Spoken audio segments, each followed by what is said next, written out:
My name is Paul Comfort. I've had a long career in public transportation, over 30 years.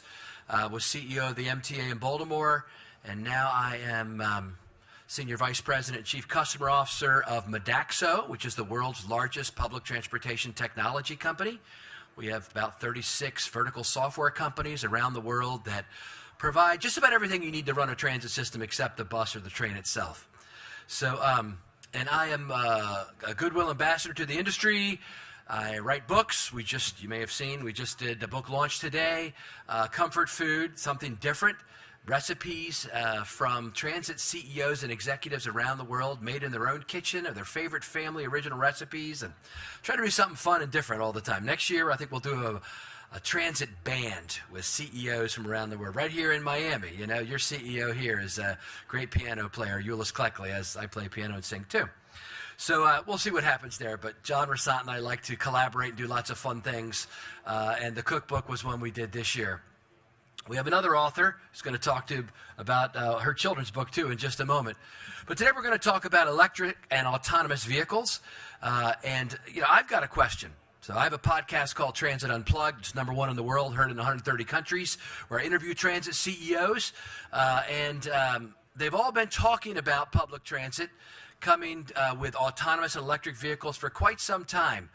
But the autonomy is not quite there yet. Last year, I was sitting with in Dubai in the office of the head of the Transport and Roads Authority, and he told me that this year of 2023, GM Cruise was going to map their entire city, and that by the end of the year, they will have, is it true?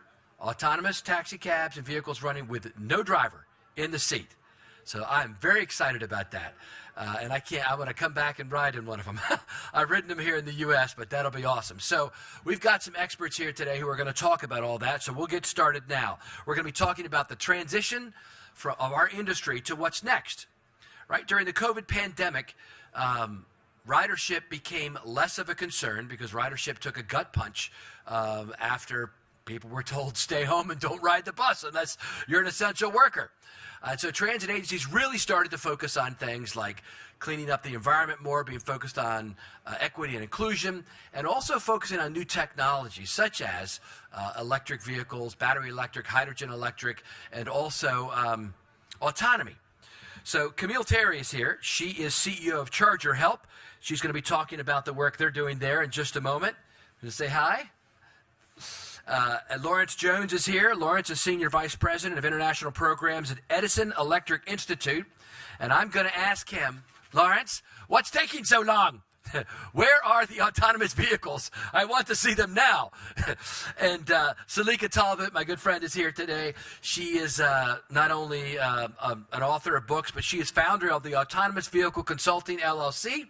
And I'm going to have the same question for her. Why is it taking so long to get to level 4 and 5?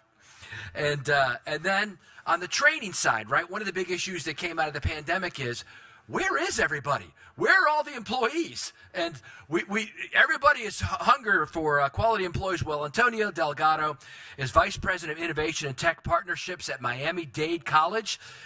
He's helping to create the workforce of tomorrow. So he's going to talk about how important that is, especially in the fields of electric and autonomous vehicles. Are you ready to dig in? All right, let's make it happen.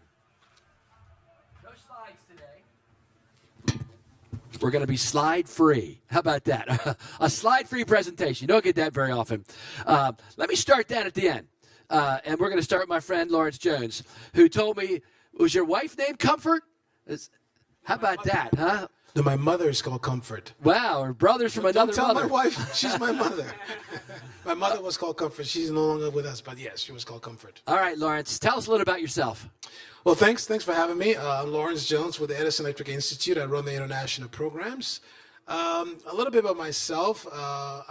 Prior to joining EI, I worked for Alstom. I was involved in smart city work many, many years ago.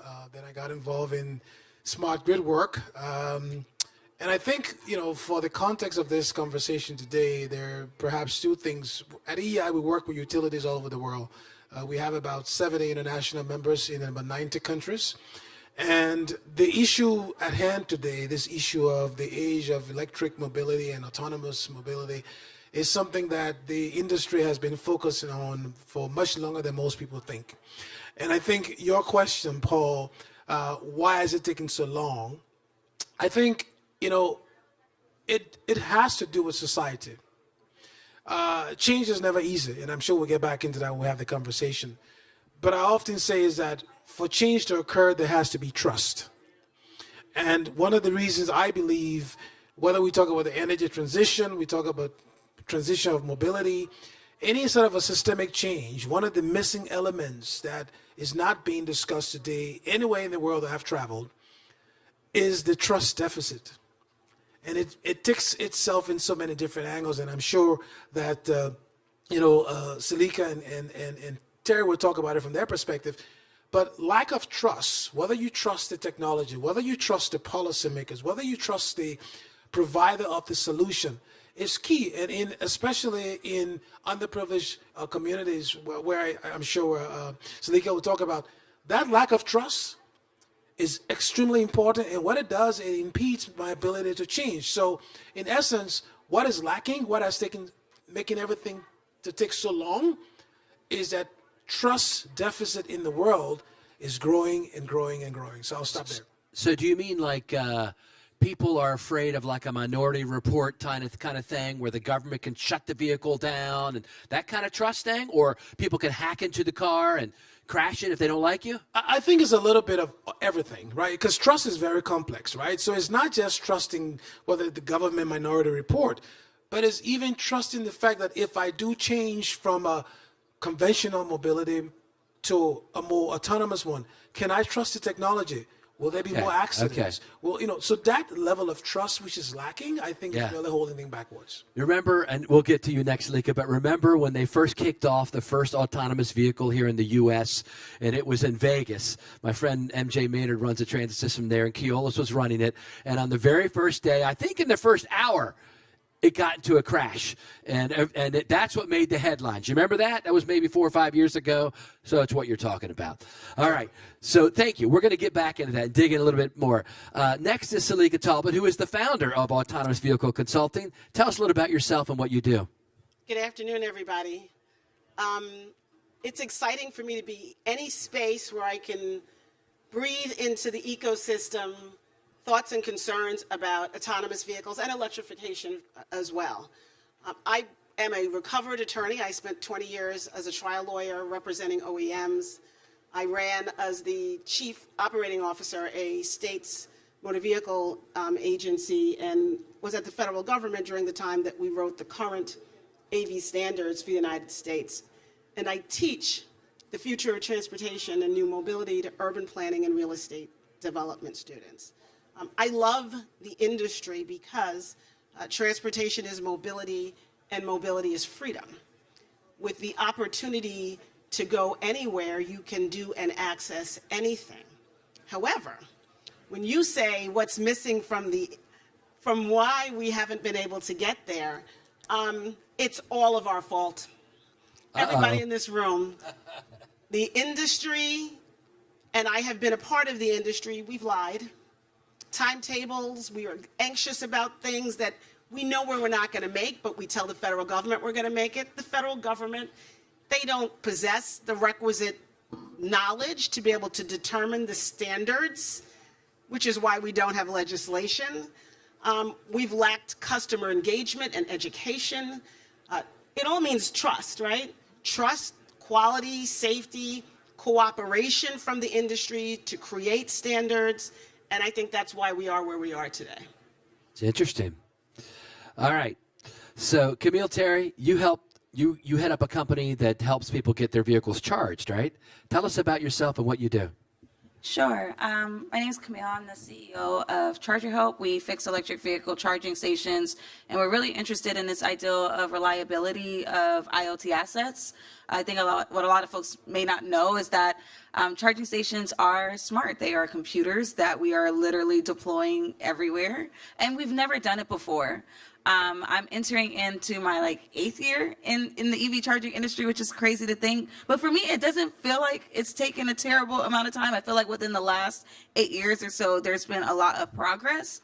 Some of the things that I'm excited about and hopeful for is definitely seeing other industries, really participating in our space.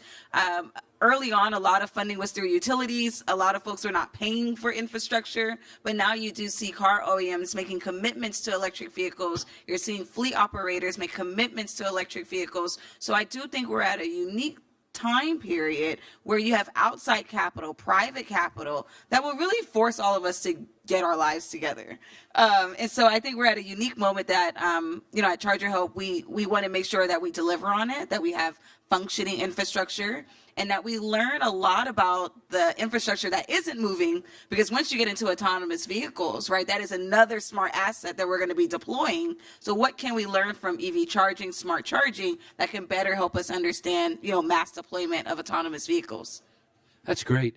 There's a lot. We're going to unpack some of this. These are just the opening statements for my fellow attorney down here when we make our opening statements to the jury. So Shailene was here, right? The administrator of the Federal Highway Administration here. We were talking the other night about the lack of charging infrastructure in the United States, and that's one of the reasons why I think individual cars are taking so long. And then where do I charge my vehicles? I got a friend here, Sam Malhotra, who heads up a company now you can look on your smartphone app and you can see every charging station in a region around you. Push a button, it'll take you there. So everybody's trying to figure that out, but public transit, which, that's my shtick, is public transit. That's my field. And public transit agencies are coming to the same conclusion. We have to build all this infrastructure. One large city, I'll just say it out loud, Denver, just last week had to cancel a big order of electric buses because they didn't have, how do I say this, anywhere to charge them. They had to build more infrastructure for it. So we've clearly got to think ahead as we implement these new changes. So I'm excited to hear what you have to say about how we're going to do that. And finally, my new friend, Antonio Delgado, who is Vice President of Innovation and Tech Partnerships, is the only one from Miami here up on the stage, and he's the one helping to train people for this industry. Tell us about yourself and what you do, my friend. Thank you, Paul. And so again, as Vice President of Innovation and Tech Partnerships, I really try to think about, in the college vision, like the jobs that are needed today, but also the jobs of the future. And this is definitely the future. And how do we get the workforce ready for the future? It's really, we see now with the infrastructure bill, exactly what you're saying, more need for electric or charging stations at large, but who is ready for that deployment? Who is ready for the maintenance? Who is ready for the repairments? And the same happens with the electric vehicles, and especially with Tesla coming out as the first manufacturer and coming big, but then realizing, like, at least in Florida, we're the second largest state, buying Teslas right now, so electric vehicles are large, and there is no workforce ready to service those vehicles. So our job, even in the college, we didn't have any autonomous or automotive program at all. It was not our expertise, but we're looking at this as this is totally different. And we created the first electric vehicle program in the state of Florida in partnership with Tesla, just to make sure that we have a workforce ready for the future. And Tesla, just because it's the first, but opening the door for the future in a way that now every single student that goes through our program, in 16 weeks only, they get a job at Tesla. Not only in Miami, but anywhere in the nation, wherever Tesla is looking for talent. So really, that's what we're living today, and it's really the opportunity to collaborate with any company expanding, coming to Miami, and really trying to make sure that the local workforce will be ready and the talent can be found in Miami. So your program of training, how long is it, and what do you cover? So I'm just using the example of Tesla because it's practical and everyone knows Tesla, and it's convenient to the topic of the presentation today. Is just 16 weeks, 4 months. And it's incredible how, 4 months, like full time, you cannot work, you cannot do anything else. You focus like 400 hours per week. Is like pretty intense. During the week, 40 hours a week. Sorry, yes, That would be intense. No. Yes, but more than 40 hours per week in terms of just the 40 hours on the facility learning, but then during the weekends, they're working at the Tesla facility. They are actually working on the Tesla service center. So during the day, spend in the classroom at Miami-Dade College, but the classroom is exactly the same as the Tesla facility. They learn by doing with the same tools, same equipment, with the vehicles. All the models are inside the college for the students to work on them. And then during the weekend, they are actually working. So again, only 4 months. And all of them, every single graduate, gets a job at Tesla. That's awesome. So here's an interesting take, Lawrence. I'm going to swing it back down to you at the other end here. So, I used to be CEO of the Maryland Transit Administration, and a bunch of my friends still work there. And they were just telling me that the Maryland General Assembly passed a law that required the MTA to move 50% of their buses to electric within a date certain. And MTA was not really ready for that, I don't think. They didn't have anybody focused on it. Suddenly, somebody got appointed to be in charge of that, and now they're running around saying, we got to get buses, we got to get infrastructure, we got to go else. Then you go to the other side of the country, to California, and my good friend Doran Barnes, who heads up Foothills Transit, who was really one of the leaders of bringing battery electric buses, now is the nation's leader in hydrogen-powered battery electric buses. He and I were just together in Nashville at the Think Transit conference. I had him up on a stage just like this, and he said, Paul, he said this publicly, so I'm just going to say it. Last summer, the governor's office called us and said, hey, would you mind not charging the vehicles today? The grid is overloaded. And he was like, what the heck? We're here trying to. So come on, Lawrence, what are utility companies doing? Because we're trying to go this way, and is the grid going to be able to support this? Yes, it will. So let's understand what an electric vehicle is. It's just another device connected to the grid. And as you add more things to the grid has to be optimized for what's being brought on board, right? And oftentimes when there's a change on the system, oftentimes people always point to the newest thing and say it's because of this new thing, right? If you recall, several years ago, we had a lot of wind coming online, and people said the grid couldn't handle that. Well, the grid did, right? Because the grid is not one single thing. It's everything that makes the grid work. Can you talk about that? Dive into what the grid is. So it's not just the transmission line you see. It's everything from generation, transmission, distribution, consumer. And then there's the soft side of the grid, which is where Selika was, regulation, policy. All of these things make the grid work. So oftentimes, when you don't have enough space on the grid, people think it's the physical grid that is the constraint. No, it may be the market design, the way the market is supposed to work. It may be because of a certain set of regulation put in place, we can't run the system from a physical standpoint because we have to adhere to policy and other regulatory constraints, right? So the grid is not just the physics, it's the regulation, it's the policy, all of that combined makes the grid. And so when I say the grid is ready, look at what's happening around the world. I do a lot of work. I see my friend Andrew Snow here, who's also been in smart city space. Every time there's a step change in technology, the grid has always been ready. The physics. It is the regulation, the policy, the business models that makes things sometimes difficult to move forward. Take, for example, charging, right? Smart charging is a big discussion in the US these days. Well, if you go to other parts of the world, it's a done deal. In Norway, they don't have an issue on smart charging because the regulation and policy have been put in place that allows different kinds of tariffs, for example. Well, in the US, if you want to change tariff that would allow you to do smart charging, Selika is laughing, there's a whole different regulatory debate to be had, right? So physically, and engineers like myself will tell you, bring your EVs on. I can manage it. But for me to manage it, Selika and her regulatory people have to look at the regulation that will allow you to say, when you charge, are you charging overnight? Do I have a different tariff for when you charge? I mean, Terry, you're here. So the grid is ready. Do we have the right policy, the right mechanism in place to make it work? I just want to go back before I forget something Selika said. Selika said when she was talking about trust and promises, right? Part of the problem we have, not just in the US, but around the world, is that the person who's promising fast adoption of technology doesn't understand that for that promise to be done, the supply chain has to work. The charging systems have to work. And so I always tell people, don't make a promise about something that you don't control. And I think that's one of the reasons we've gone too slow, because promises are being made by people who are not held accountable for delivering on the promise. All right. So you're telling me there is enough electricity on the grid. It's That regular. wasn't your question. That's a different question. All right. You said, is the grid ready? Yes, the grid is okay. ready. All right. Well, I'm going to come back and ask that Okay. question in a minute. All right, Selika. So what's he talking about? What are all these regulations? You know, part of this is we have a world of innovators, people who have come up with some really interesting technology that will move people, goods, and information differently than before.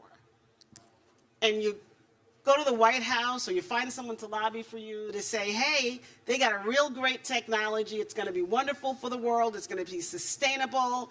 And somebody in Washington is nodding their head and saying yes, or someone in your local state government, and you're moving forward. And exactly what you said is what's going to happen.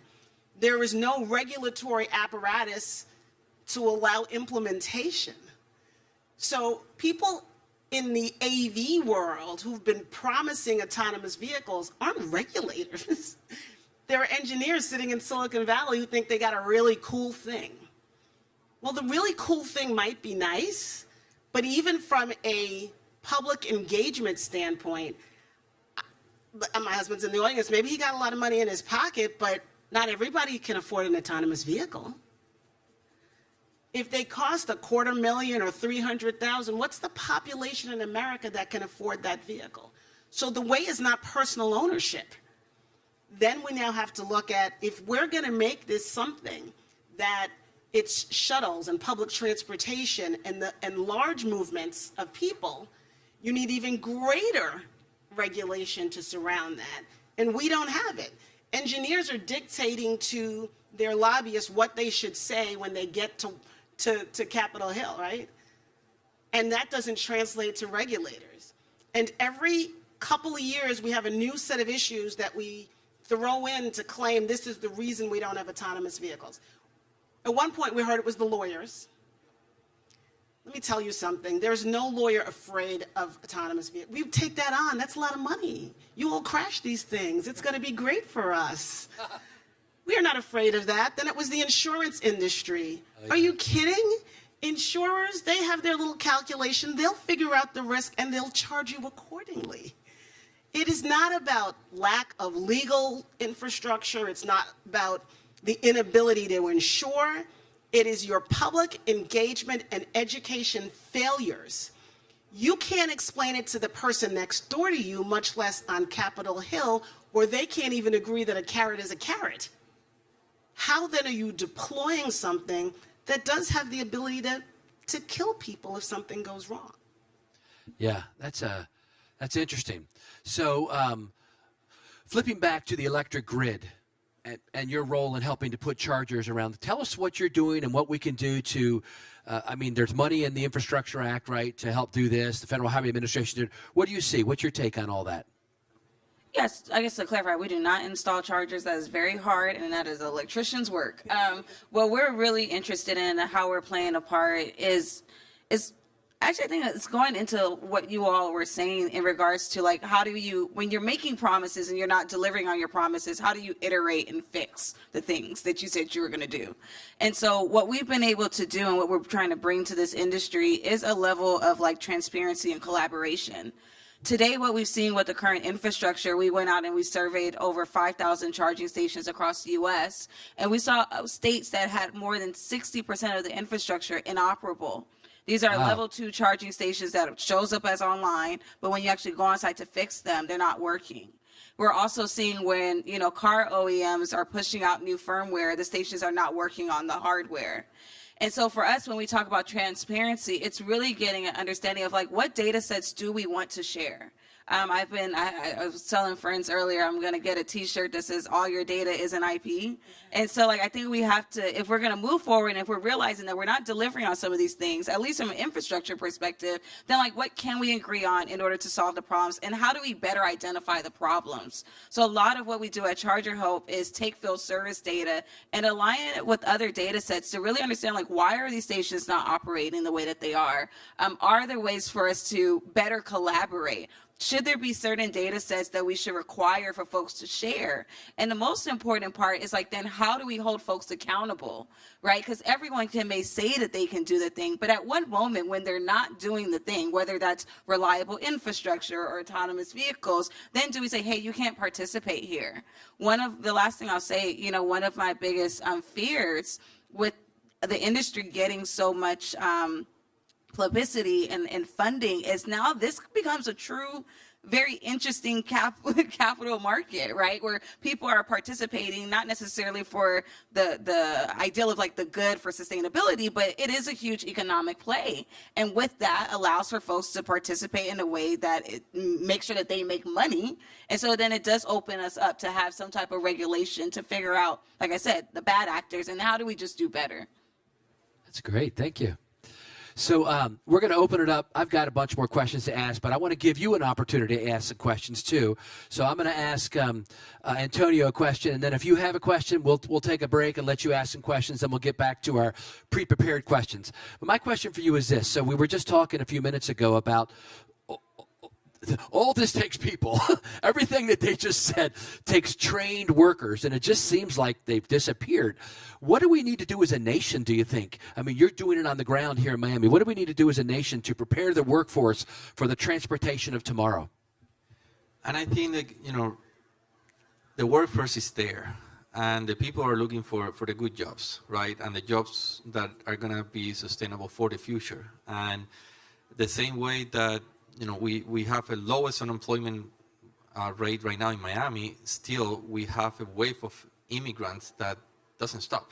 And there is a workforce, huge opportunities coming and huge demand for talented workforce. It's all about the education. Do they have the right skills? And really on these areas, especially autonomous vehicles still, not there yet in terms of it's not massive yet. It's more on the research. It depends on artificial intelligence, the visual recognition, and the communication around. But on the electric vehicles, we are already there. And we not only from the car manufacturers, but you were talking also about the buses. And right now in Miami, they're ready. You will see the buses already on the streets, the electric buses, and they already made the investment to make it like probably the largest county in the nation based on the whole transition to electric buses. And the reality is like, okay, you're changing your fleet. What about your workforce? Are they ready? Yes, you have people that you have to completely retrain. So these are great opportunities for those that are already in the market on automotive services at large to be completely retrained on basically technology. It's not about the getting your hands dirty. Now it's how you operate with a computer, how you really work on this new technology, and it's a total shift. That again, from the program that we already have with Tesla, we see the average age is not the high school student. These are people that come already with experience, and they are just getting the skills to remain competitive. And again, thinking about that future. And it's not like people like quitting, like, no, I'm going to work from home. No, this is really like, I'm going to get a really good salary, and I'm going to be ready for the future where it's not just the cars, the buses, but then also the charging stations. Is with infrastructure bill, as you said, the money is coming. It's going to flow now. Finally, is getting down to the point of how to access it. And a component of that money is, are you ready? Do you have the workforce that is needed? Actually, are you adding a percentage of the money that you get for the workforce retraining, the upskilling, reskilling that is needed? And that's the role that we are playing, is how to make it easy for any company or government when they are getting these funds to either bring the electric buses or bring, as a dealer, to bring the electric vehicles, or as a manufacturer to actually work and provide that service to your customers. We are creating the conditions to make it easy, to make it simple. And actually, from an education perspective, creating new programs that don't exist. From a Florida Department of Education perspective, there are no standards on how to train, how to teach this. So we are pretty much reinventing education in that sense and working with the experts on bringing the curriculum, on training the people with the right skills that they really need, and making sure that there is a future for them. And I want to just add something to that. I think one of the things that we can work on, and I think even because one of the comments, like just like the autonomous vehicles aren't here, and we often hear this with us, even with EV charging, that like EV charging maintenance, you know, those jobs aren't here right now. But one of our concerns has been is that when it does come and when it does happen, you'll have folks that are just not prepared, because it won't just be like a sudden thing. It's going to hit, right? And so for us, we do a lot of training with workforce development centers, and we've really been trying to, figure out like how do you train multiple things so people are placed at jobs, but then that folks are still getting trained on autonomous vehicles and some of the things that are coming about, because when it happens, it's just going to happen. The other thing that I think that's very helpful is really holding manufacturers and these folks that are creating new technologies to have workforce training programs. You'll be surprised about how many manufacturers that we're working with them to create their program because they actually don't have a O&M program, or even like they're coming from other countries and coming to the U.S. and they haven't like translated their documents or even looked at how do you do O&M here in the U.S. So when we talk about workforce, I think it's not just about the community colleges, but it's also about these companies and how are they thinking about, training folks and making sure that they have the proper curriculums to do so. Because yeah, that's something that I've been like just surprised when folks are like, we're like, oh, can we get certified? And they're like, oh, we don't have a program. And I'm like, how are we going to fix your stations? So, yeah. And I want to piggyback on that, especially with Tesla. Like, that's exactly the problem they had.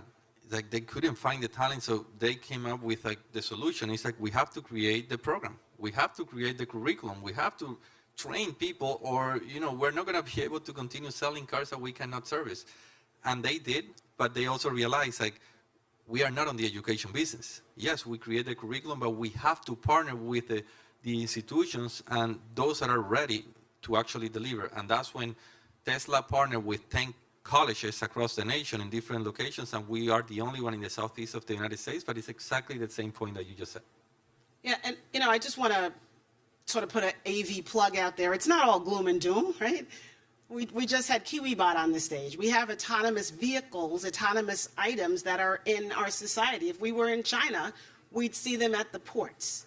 I've been in autonomous trucks, autonomous buses, autonomous shuttles. They exist. What I would say to the industry, almost in every other space, we create benchmarks. We create standards, non-differential. We all agree on cameras. We all agree on our LiDAR and radar. We all agree on some basic computing. But in this particular space, everybody is like, I don't even trust each other. So their IP, we're all going to keep it to themselves, but you're putting your vehicle on public roadways. In that space, you shouldn't get the ability to say, I'm not going to tell the federal government. I'm not going to share that information with you. When you put your juju, your secret sauce in there, we don't need to know about that. The thing that makes it the experience for the rider, we don't need to know about that. But there should be some level sets, some benchmarks, some standards. And then you could get public education and engagement around that when everybody's, moving in the same direction, pedaling on the same bike. But once you're all in your own silos and you refuse to share, the public's like, well, I'm not ready for you then. You're not ready for me? Then I'm not ready for you. And just to add on the standards piece, coming back to my beloved grid. So when I'm now supposed to have EVs from 5, 10, 15, 20 different providers, but I have no clarity on the standard of the interconnection, my engineers are going to have knowledge to service 20 different interconnection points. That is part of the reason why things take long, because it's not that you can't connect to the grid. It's just that I don't have enough people to go over 20 different approaches to decide which one has called. The other thing I want to emphasize is we talk a lot about the EVs. I like the idea of the buses, because the bigger these systems are, the more complication, but also the more opportunities to create for how the grid can use all those resources, right? So it's not just the hundreds of thousands of EVs. It's the big buses, ships. I mean, everything that's electric, that's being connected to the grid, that's mobile, creates a lot of opportunities. That's great. When we come back, so we got a couple questions. When we come back, Selika, I want you to talk about your children's book and how important it is to start talking to our children about public transportation and those kind of things. All right, sir, let's have your name and who's your question for? Sure, thanks. My name is Ray Payano. I'm the CEO of Charge Pros. So we're actually the largest installer of EV chargers in Florida. And I'm so glad you're here, Antonio, and then you're sitting next to Kameale, which is amazing. So one of the challenges that we have is that as we continue growing, right, and we're installing these chargers, they need to be serviced, right? They break down just like any computer. But I cannot find anyone that's certified or trained to fix them, right?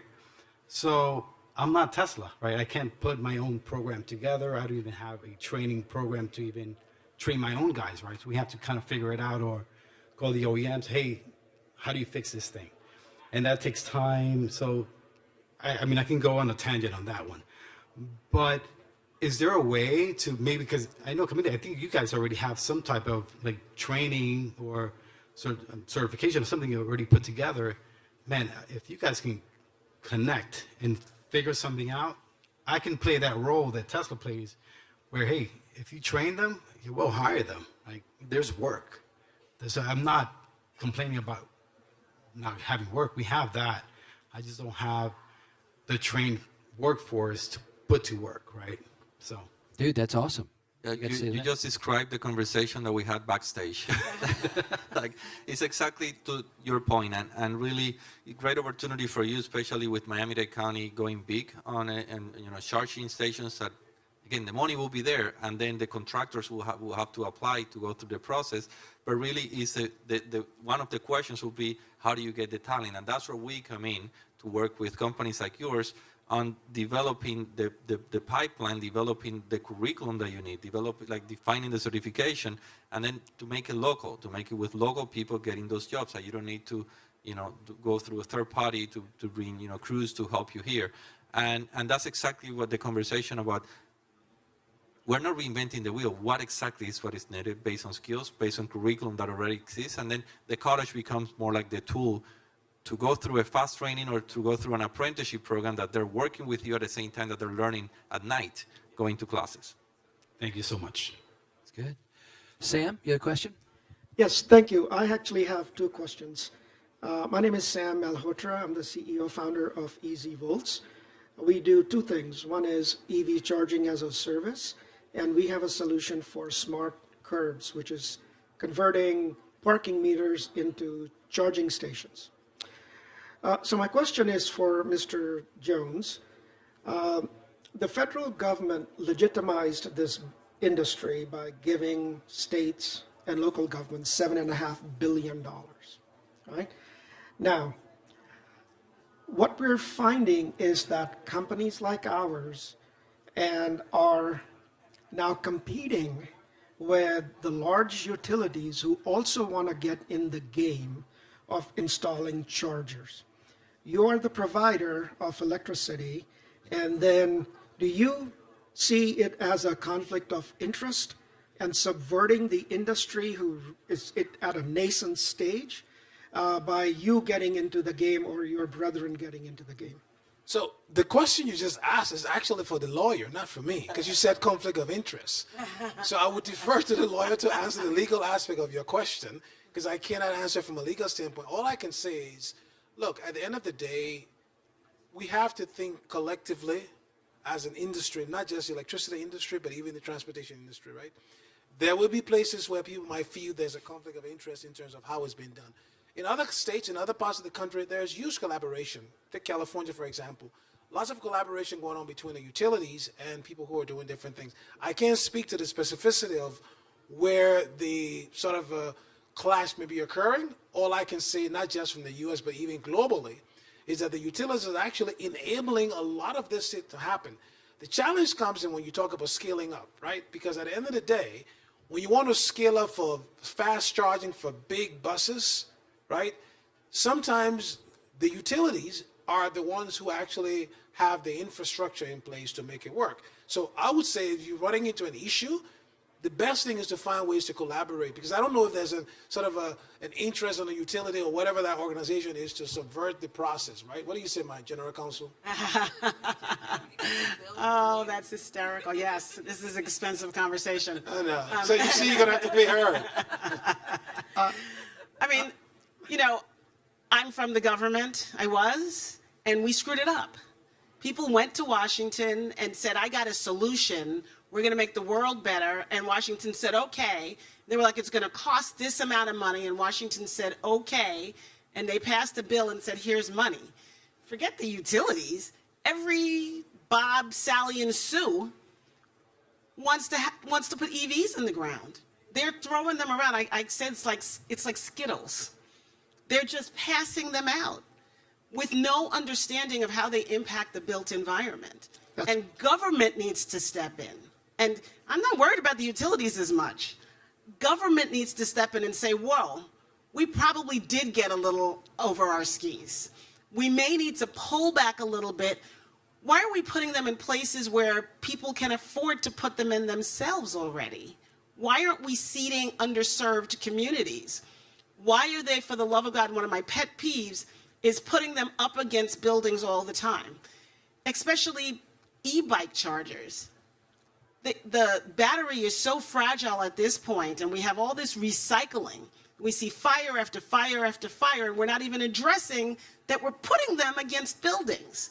And then we are not providing the necessary education for local fire departments to even address these issues.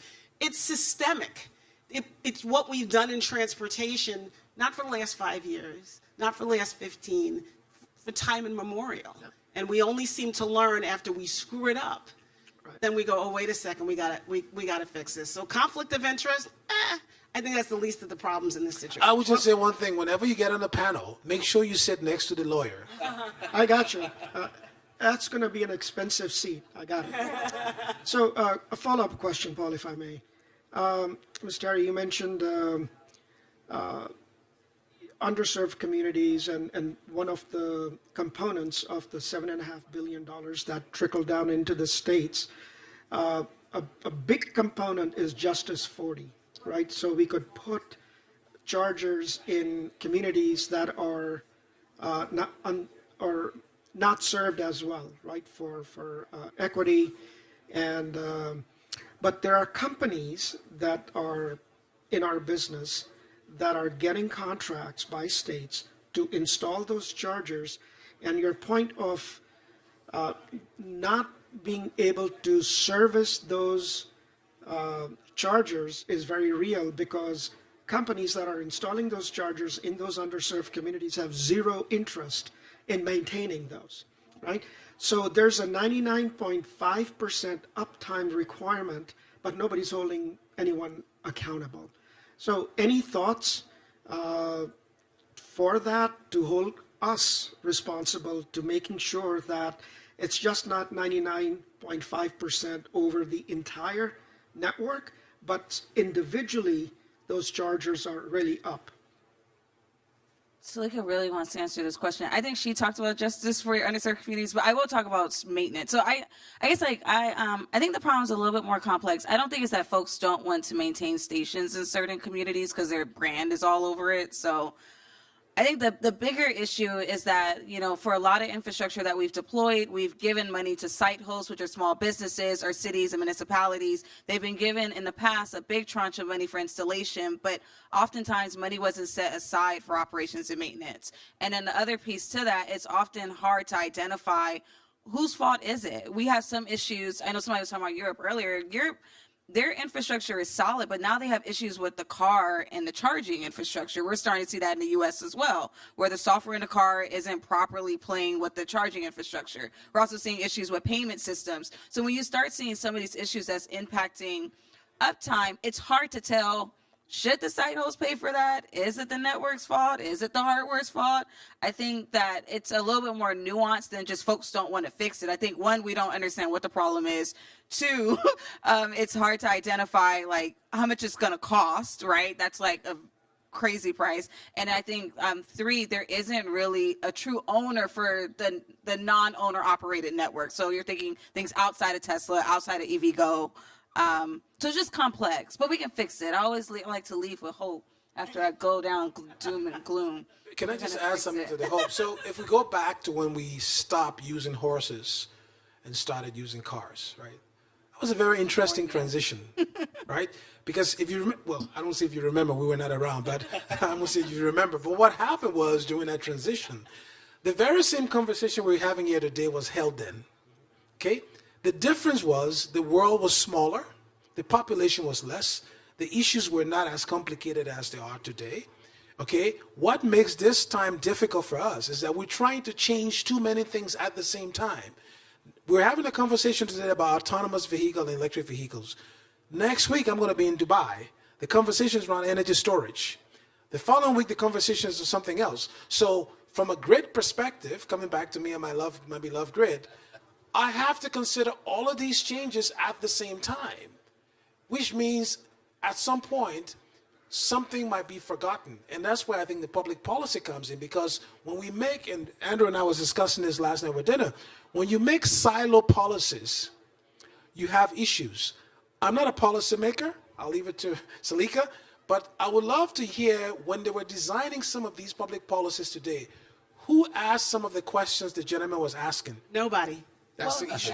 Sam, where were So you? Justice 40 is, it feels good to say that we want to serve these underprivileged communities that have had decades of poor infrastructure and the built environment doesn't work for them. But we did just stick them in the ground.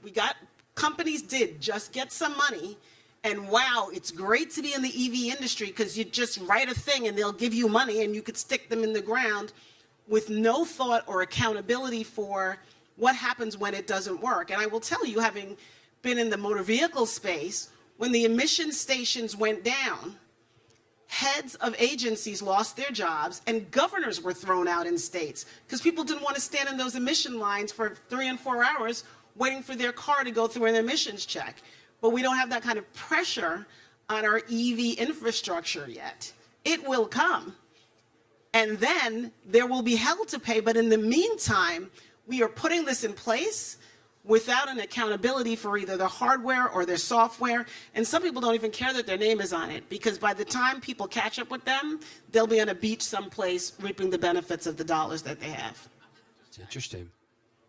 It's a good panel, isn't it? We're hitting the hot topics the last Can panel I of the day. ask Fireworks. Can the I ask last my good panel friend of the day. Antonio a question?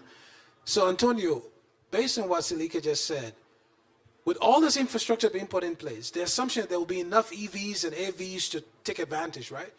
Well, what happens if they are not there? What happens if the supply chain cannot deliver? So you've put in place all this infrastructure, but EVs are no longer affordable for the communities you talk about, right? So if I'm a student, do I really see a future in serving EVs if supply chains don't allow us to have enough EVs? How do you convince a young person to get into You this don't space? need that. You're going to have a Uber that's going to be an autonomous EV. His people will be fixing it. You don't need to own the vehicle anymore. No, not ownership. I'm talking about me being a student finding a job in an area where there would not be enough AVs for me to even service, right? That's a great question. The best answer is the moment that we open the program with Tesla. Of course, it's Tesla, and you get a job guarantee at Tesla, 1,000 applicants in 2 weeks from all over. And when they come out, how much are they getting paid? Can you tell us at Tesla? So that's a tricky question that I will get now. But All right. the point to your question, which is really good, we only have 16 seats. Wow. 1,000 applicants, 16 seats. Why? Because Tesla has a limited capacity into how many people they can get. That's it, 16 people every 4 months. You're right. So the point is like, yes, we have to train for the charging stations when the jobs are there, because what is the point of training someone for a future that you're waiting, but it's not coming. And then it's like what I did with my education, what I did with my years of getting ready for this, and could be months, years, depending on which program. But really, you're right. It's like we have to play on the supply and demand and make sure that everything is aligned, and the funding, of course, and the other manufacturers to come and really hire electric vehicle technicians, or the charging station providers to hire the technicians that we will be preparing. So that's a really good point. I just need to say this. As much as it feels like gloom and doom today, AVs aren't a nice to have. The average truck driver in America is 57 years of age. Who's going to supply your goods? How are we going to move stuff across the country? This is not like they came up with a really cute thing and it may never happen. It will happen, whether you like it or not. The average truck driver age in China is like 59. The average bus driver in Singapore is 60. This is not a U.S. thing. The only place where we have real youth is on the continent of Africa. Everywhere else, our population is aging, and we don't have people to provide the services. We will have AVs. The policy issue is, will we allow AVs that kill at a higher rate, or will we wait till we can trust them? It's factual. Or will we wait till we can trust them to be as good or better than the current driver today? But we have to move our stuff. This is not a pie in the sky. This is your reality. And every government across the United States is saying, if it's AV, it has to be EV. And that's why we will need to supply them with workforce. And I think in the interim, right, we did this with the LA Clean Tech Incubator. So we teach EV charging maintenance, but we also teach a project coordination program. And then we also teach a customer success program. And so what that then allows for is like, okay, maybe, you know, there isn't a ton of EV charging maintenance jobs today, but to be a project coordinator or project manager, that is a type of skill set that can be anywhere, right? So I think that you can start coupling and building, and you should have multi-certification programs, right? But I don't think you just don't include it because you don't think it's going to happen. I think you couple it with other things, and then you can still place folks into different spaces. All right, we got 8 minutes. I got a couple things, and we got a couple questions.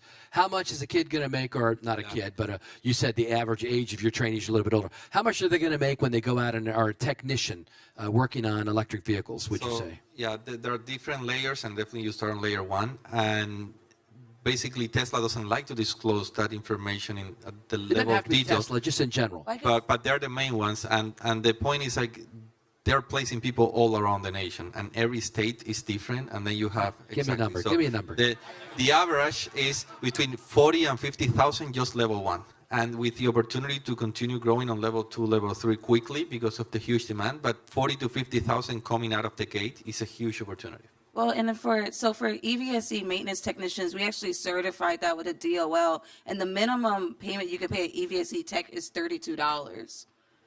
And so, and That's 60 grand a year. Yeah, and so, and we did that because, like, you can't really have a living on 40 or 50, really anywhere, right? And so we really wanted to challenge the industry to start with a bare minimum.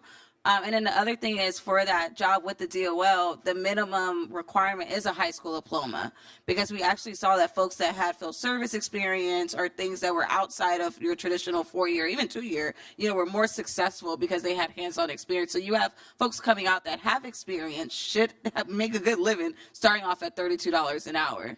That's good. Okay, now we got 5 minutes. So one of the big things I think we need to do is talk to our children. During the pandemic, I realized there were no books on the market about public transportation, picture books for kids. So I wrote one. It's called Public Transportation from the Tom Thumb Railroad to Hyperloop and Beyond. And UITP has used it in schools all across the world, et cetera. Tell us about your book, Selika. I think this is part and parcel of the work that I do. Public engagement education is a necessity. 44,000 people die in the United States in preventable car crashes every single year. It is the #1 cause of death of children under the age of 13. 2 kids die in America every single day, and Black and brown children die at 4 times the rate of others. That's what this book is about. We just teach basic principles of ideas surrounding movement, biking, wearing your helmets, stop signs, encouraging children to understand that they share the roadway and the sidewalks with other vehicles. And because I'm a future transportation person, we have a Kiwi bot in the book. And the children learn about new technology and that these robots can deliver medicine and goods to families around town. So like you, I wrote a book because I saw a need and just trying to educate people on the future of transportation. All right. Lawrence, I want to ask you a quick question. Where do you see AVs coming on in the next 5 to 10 years? I've been asked this question every year for the last 6 years on some panel I'm on, you know. Paul, when are we going to see them on the streets, you know? And they're there, right, in Phoenix and a few other places. Google Waymo has them. Give me a minute or two on where you see this industry going, AVs. I hate to be a predictor, Come on, be a predictor. but I think we're already seeing, as Selika said, we're seeing the technology coming. We're seeing deployments occurring. I want to just step back a second and broaden this conversation beyond the U.S. I think when we think globally, the question we should be asking is, what is the power of AV in densely populated urban communities around the world? So take Mumbai, Johannesburg, Lagos, Nigeria, where you don't have space to even build a road. That's where you're going to see disruption when it comes to AV. Because today, if I can go from one side of Lagos to another side of Lagos to drive, it might take me, 4 hours? With an autonomous vehicle, I can get on that chopper, get me across town. The question is, how do you make it affordable? Because right now, it shouldn't be something just for the rich. And so I think if AV is supposed to scale up around the world, we need to start seriously thinking about how do we make AV taxes affordable for people who actually need it, right? And I think that's where we're going to see the disruption coming around the world. We're going to see this happening outside of the developed world, coming into the developed world. Take Bogota, they talked about it yesterday. See what's happening on the electric buses in Bogota. I will place a bet that the biggest disruption we'll see around autonomous vehicle will start in Africa because of population density. That's good. All right, 15 seconds for a shameless plug. Do you want to watch a monthly TV program that's only 15 minutes long that'll tell you about all the latest and greatest things happening? Go to your YouTube and put Transit Unplugged TV in. That's my show. And subscribe to it. You'll see it. One last question. Hello, my name is James Martinez. I'm a student at FSU, and I was wondering how you guys can educate people who are going to colleges about AVs and EVs and how we can kind of jumpstart future innovation with kids in college and younger. Should have come to USC, then you'd be one of my students. Boom. There are a lot of places online that offer information, a ton of podcasts. Trucks VC has their weekly newsletter that really tells you what's happening in the industry. They include a lot of AV information. If you don't have a LinkedIn yet, I suggest you get LinkedIn. You know, join a group that talks about autonomous vehicles. There's literally something that's happening almost every day in this industry, and really cutting edge. So the news is probably your biggest friend at this point. I just add one other thing, and that's more a challenge to us in the industry. We have to tell the story. Normally when you hear these conversations, people think I need to work for an EV company. But remember, you have the OEMs, you have, Kameale's company, you have the grid, the big grid. Well, so it's not just one EV company. There are so many things along the whole value chain. So what I say to students all the time is think value chain and not think one company. Because your skill set may be EV now, but you could take that knowledge somewhere else along the value chain. So really, we, yourself and Paul, we need to tell the story about the value chain, not just one single thing like Tesla, the value chain. Beautiful. I'm going to bring this thing in on time and under budget. Stand up. Wasn't that a great panel? Give them a round of applause. Thank you so much for your time.